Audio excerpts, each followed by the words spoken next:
Bonjour à tous. Aujourd'hui, nous nous retrouvons pour nous intéresser aux mises en scène du Barbier de Séville.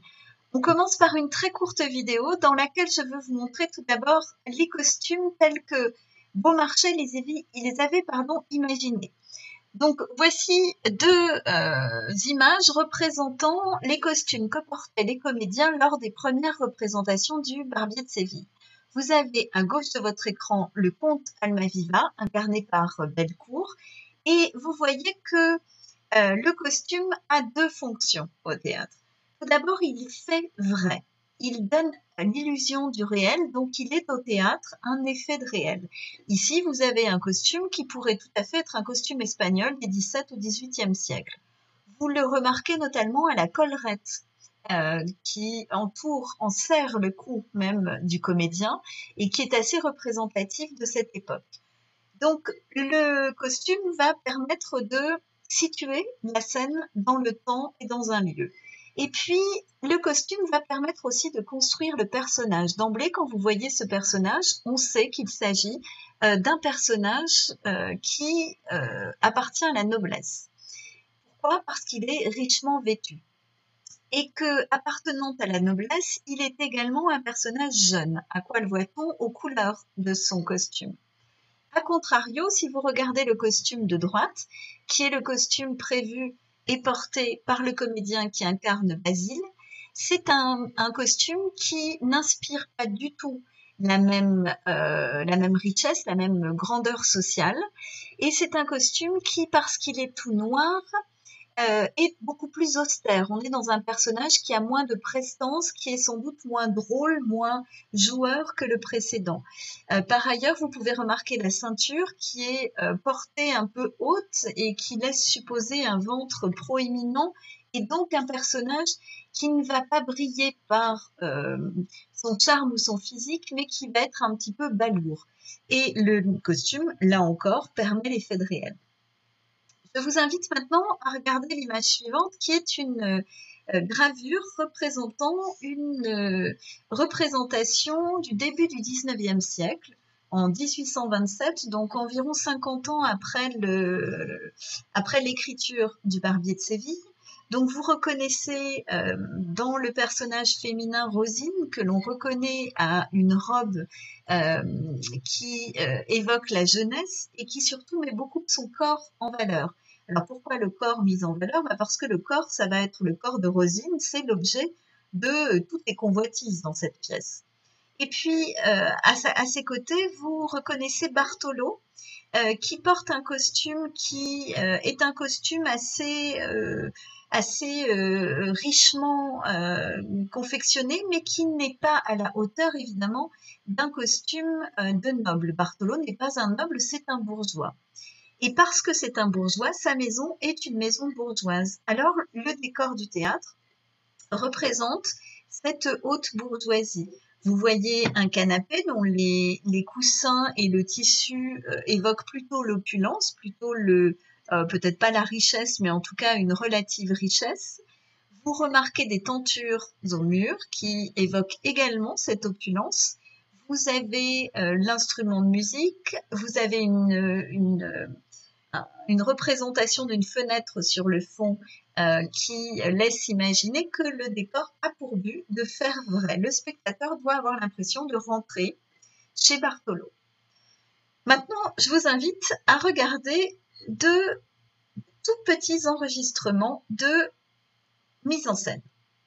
Le premier enregistrement, c'est une mise en scène de Gérald de Marty.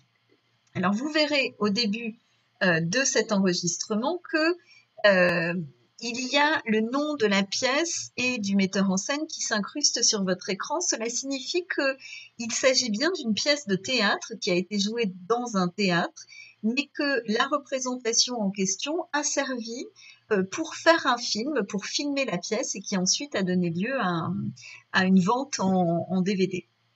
Donc, je vous laisse avec les acteurs pour ce début et je reviens à vous ensuite.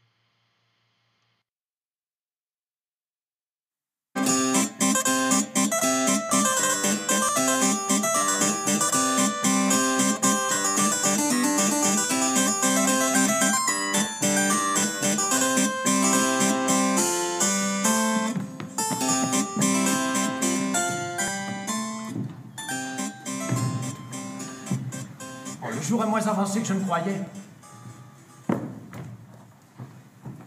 L'heure à laquelle elle a coutume de se montrer derrière sa jalousie est encore éloignée. N'importe. Il vaut mieux arriver trop tôt que de manquer l'instant de la voir.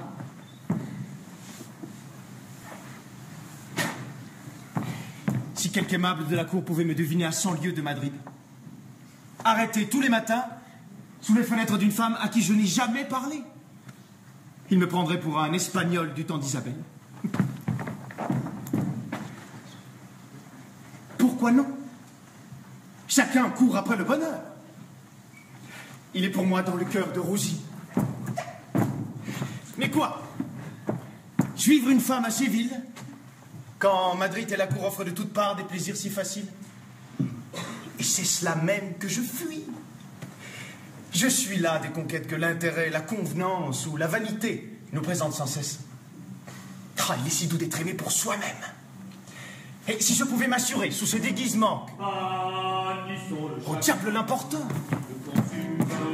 Sans le peu de bon vin qui nous rallume, réduit à languir, l'homme sans plaisir vivrait comme un sot et mourrait bientôt. Jusque-là, ceci me va pas mal. Hein?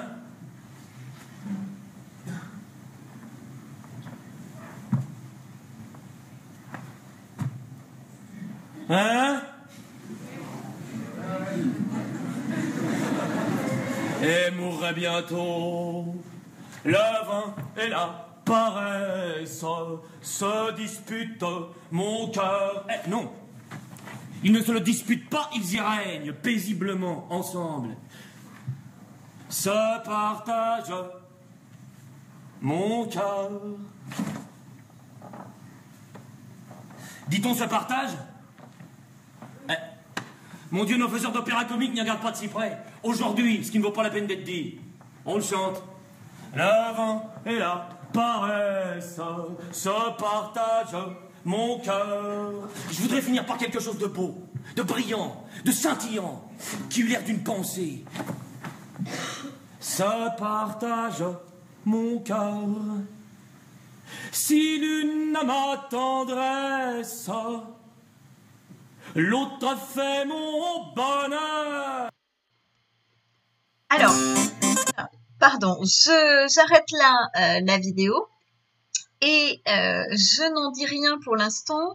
Je passe immédiatement à la deuxième vidéo qui est une vidéo qui présente une mise en scène réalisée par Daniel Paquette. Alors c'est une vidéo de présentation, c'est-à-dire une bande-annonce, donc on ne voit pas la scène se jouer, mais ça donne quand même une idée assez précise de ce à quoi ressemble la pièce. Donc je vous laisse avec les comédiens, ça dure un peu moins d'1 minute et je reviens à vous.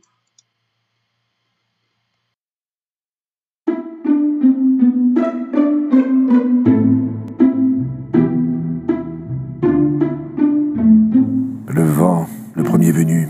Passer mes jours auprès d'un vieux jaloux qui, pour tout bonheur, offre à ma jeunesse un esclavage abominable. Il n'y a pas un moment à perdre, je dois m'en faire aimer et l'enlever à l'indigne engagement qu'on lui destine. J'avais interdit les gants, les cannes, tout ce qui ne produit que des applaudissements sourds et d'honneur. Avant la pièce, le café m'avait paru dans les meilleures dispositions pour moi. Il n'y a point de vent, madame, point de premier venu dans le monde. Où ma personne et mon bien sont retenus contre toute justice. Les efforts de la cabale. Et c'est toujours quelqu'un posté là exprès qui ramasse les papiers qu'une femme a l'air de laisser tomber par mégarde.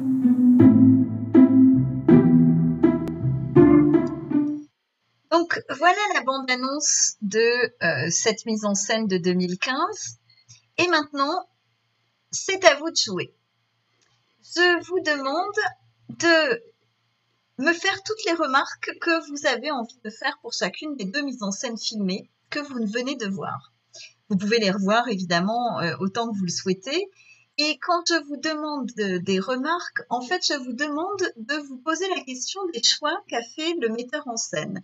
Sur quels aspects de la scène est-ce qu'il insiste? Qu'est-ce qu'il fait comme choix dans les décors, dans les personnages, dans les costumes, dans les maquillages, dans la diction des personnages? Bref, qu'est-ce qu'il met en avant dans cette pièce? Je vous laisse déposez vos réponses dans les commentaires de l'article sur le blog et nous nous retrouvons dans une quinzaine de minutes pour une vidéo qui vous proposera une toute petite analyse de chacune de ces mises en scène.